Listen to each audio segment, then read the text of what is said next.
Kəlbəcərin işğaldan azad olunmasından 5 il ötür təzəcə çəkilən iki çarxda məşhur əfsanə ilə Vətən müharibəsində torpaqlarımızın işğaldan azad edilməsini ustaca birləşdiriblər. Gəlin sizə də göstərim.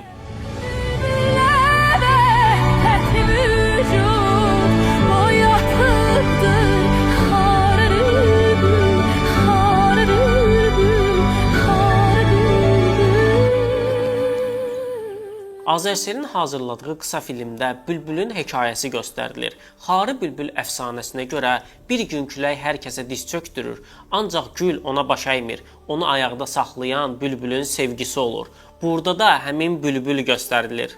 Küləyin tərpətdiyi pərdədə əllər də sanki düşmənin metaforudur. Bülbül öz gülünə çatmaq üçün küləyə, tufana, yağışa baxmayaraq müxtəlif yerlərdən keçir. Son gücü ilə hədəfinə çatmaq istəyəndə hər tərəf rənglənir. Təbiətdə gül çiçək açır, əhval dəyişir. Qısa film boyunca səslənən mahnıda Xarı Bülbül əfsanəsinin hekayəsini simvollarla çatdırır. Həm bülbülün, həm də gülün həsrətini dilə gətirir. İkinci qısa filmdə isə eyni simvolların istifadə edildiyini görürük. Baba, burada mənim neçə yaşım var idi? Burada sənin 2-3 yaşın olardı. 5 il əvvəl çəkilib.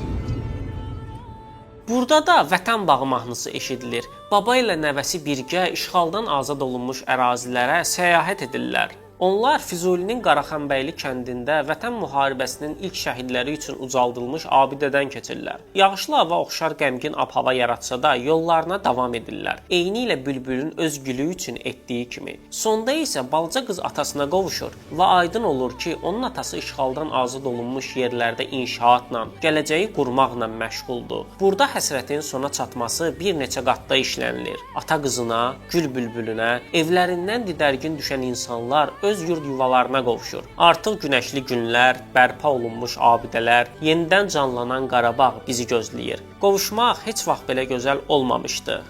Hər zaman birlikdə olaq. Kəlbəcərə və bütün torpaqlarımıza qovuşmağın 5 illiyi mübarək.